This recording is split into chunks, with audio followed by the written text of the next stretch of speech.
ഇന്ന് തന്നെ ഡൗൺലോഡ് ചെയ്യൂ. കാണൂ നിങ്ങളുടെ ഫേവറേറ്റ് ഷോസ്. അല്ല, ട്രിപ്പിന്റെ മെയിൻ ആളെ കാണുന്നില്ലല്ലോ. ഇതാ വരുന്നു.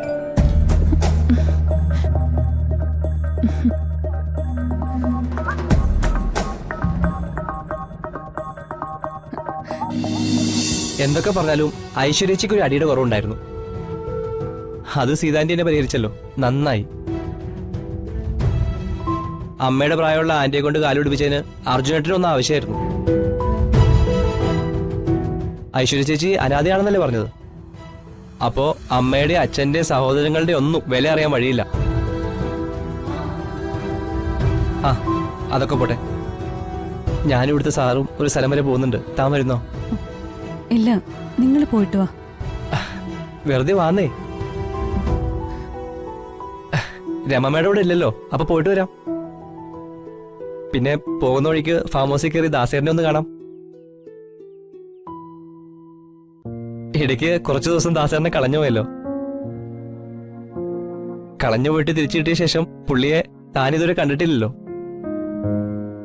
താൻ റെഡിയാവ്, നമുക്ക് പോയിട്ട് വരാം.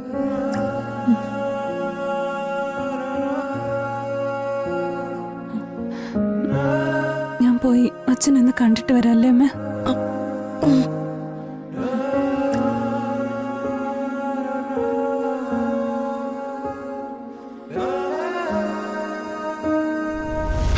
ഇത്തവണ രണ്ടിലൊന്ന് അറിഞ്ഞിട്ടേ നമ്മൾ തിരിച്ചു വരുന്നുള്ളൂ. സ്വർണ നിക്ഷേപമുള്ള മഞ്ഞുമല എനിക്ക് വേണം. ഈ കർഷകർ സമരം കൊണ്ടാ, അല്ലെങ്കിൽ എന്നേ നമുക്കത് കിട്ടിയാന്. അവിടെ കുഴിച്ച സ്വർണം കിട്ടും, എനിക്കുറപ്പാ. അത് മറ്റാരോടും പറയാനും പറ്റില്ല. ഇത്തവണ എന്തായാലും ഒരു തീരുമാനം ഉണ്ടാക്കണം. നീ ശ്രദ്ധിക്കാതെ പോകുന്ന മറ്റൊരു കാര്യമുണ്ട്. മണിമാലയെക്കുറിച്ച് കൂടുതൽ അറിഞ്ഞ് നമ്മൾ അതിനെക്കുറിച്ച് അന്വേഷിച്ചു തുടങ്ങിയപ്പോ നമ്മുടെ എല്ലാ പ്ലാനുകളും ഫ്ലോപ്പ് ആവുക. എന്റെയും എന്റെ കുടുംബത്തിന്റെയും താളം തെറ്റി. അത് കുറച്ചൊക്കെ ബിസിനസ്സിലും പ്രതിഫലിക്കുന്നുണ്ട്. എല്ലാം നടക്കണമെങ്കിൽ മണിമാല കയ്യിൽ കിട്ടണം. അത് കയ്യിലുണ്ടെങ്കിൽ എങ്ങോട്ടിറങ്ങിയാലും ഐശ്വര്യവും സമ്പത്തുവാ. അതൊക്കെ നമുക്ക് കിട്ടും ചേച്ചി. ഈ യാത്ര കഴിഞ്ഞ് തിരിച്ചു വരട്ടെ, എല്ലാത്തിനും പരിഹാരം ഉണ്ടാക്കാം നമുക്ക്. അങ്ങനെ പലതും ബാക്കി വെച്ചിട്ടാ ഞാൻ വരുന്നത്. എല്ലാത്തിനും മുന്നേ പുതിയ ശത്രുവായ ഭഗവാൻ, അതാരായിരുന്നാലും അവനെ ഞാൻ പൂട്ടും. ഇപ്പൊ എല്ലാത്തിനും കാരണം അവനാ. ആദ്യം ഇപ്പൊ പോകുന്ന കാര്യം, അത് കഴിഞ്ഞ് ഓരോന്നോരോന്നായിട്ട്. ശരി ശരി.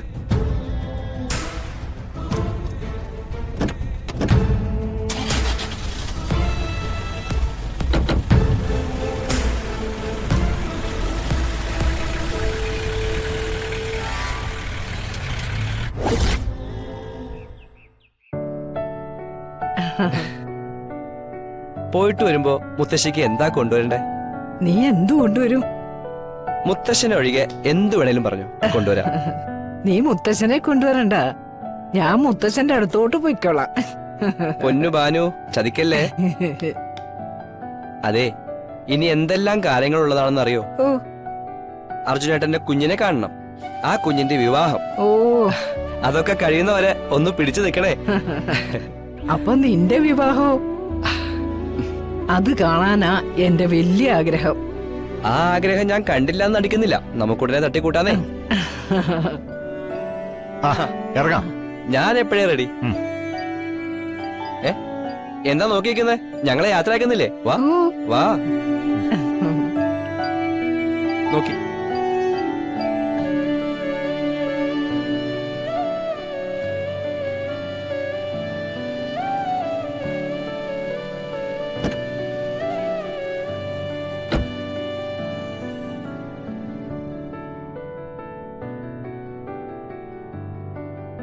ദാ. അല്ല ട്രിപ്പിന്റെ മെയിൻ ആളെ കാണുന്നില്ലല്ലോ. ആ ആ ഇതാ വരുന്നു.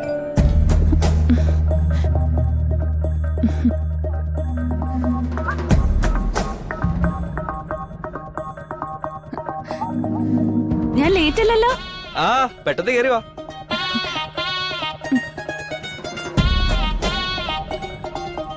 അതെ ഈ എടുക്കാൻ പറ്റാത്ത ഭാഗമായിട്ട് താഴ്ന്നത് എങ്ങോട്ടേക്കാ? അപ്പൊ മാറാനുള്ള ഡ്രസ്സൊക്കെ എടുക്കണ്ടേ? അതെ ഇപ്പൊ പോയിട്ട് നാളെ ഇങ്ങോട്ടേക്ക് വരും. അവിടെ കുടിൽ കെട്ടി താമസിക്കാൻ പോകുന്നൊന്നല്ല.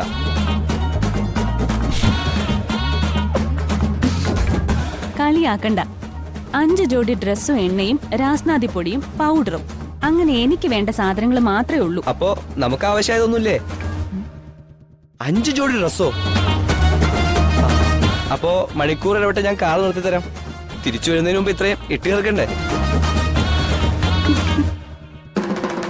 മതി മതി, ഇനി സമയം കളയണ്ട. നിങ്ങൾ വേഗം പോകാൻ നോക്ക്. ആ അതെ എനിക്കൊരു ഐഡിയ. നമുക്ക് ചന്ദ്രാമ്മയെ കൂടി കൊണ്ടുപോയാലോ? അപ്പോ ചന്ദ്രാമ്മയ്ക്കൊരു ട്രിപ്പും ആവും, ഇയാൾക്കൊരു കൂട്ടും ആവും. ഞാൻ വരുന്നില്ല, നിങ്ങൾ പോയിട്ട് വാ. ഇവിടുത്തെ കാര്യങ്ങളൊക്കെ മുടങ്ങും. അതിനിവിടെ അമ്മയുണ്ടല്ലോ. ആ അമ്മ എന്തായാലും വരില്ല. അപ്പൊ ചന്ദ്രാമ്മ വാ. ആ നീയും കൂടെ പോ. രമ ഇവിടെ ഇല്ലല്ലോ. അവൾ ഇങ്ങ എത്തുന്നതിന് മുമ്പേ ഇങ്ങ വരണമെന്നേ ഉള്ളൂ. ആ കാര്യമൊക്കെ ഞാൻ ഏറ്റു. ഇനി ആലോചിക്കാനൊന്നും സമയമില്ല. 5 മിനിറ്റ് സമയം തരും. അത്യാവശ്യം സാധനങ്ങളൊക്കെ എടുത്ത് വേഗം വണ്ടി കയറിക്കോ. അതെ ഈ ഡ്രൈവർ പയ്യന്റെ ഓർഡറാ, ചെയ്തേ പറ്റൂ. ആ ചന്ദ്രാമേ, എണ്ണയും രാസനാദിപ്പൊടിയൊന്നും എടുക്കണ്ട കേട്ടോ. അതൊക്കെ ഇതിനകത്തുണ്ട്.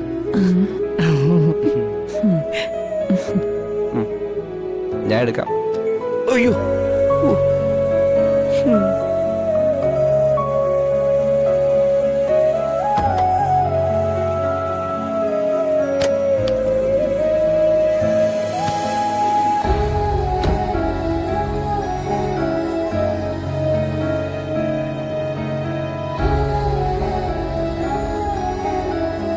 അപ്പൊ ഇനി വൈകിക്കണ്ട, കേറിക്കോ.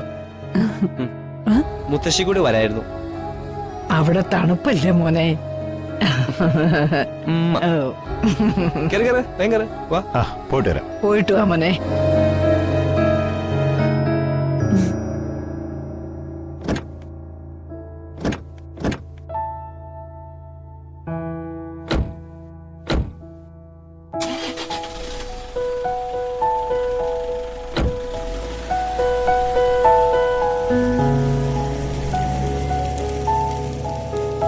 എന്റെ ഈശ്വര.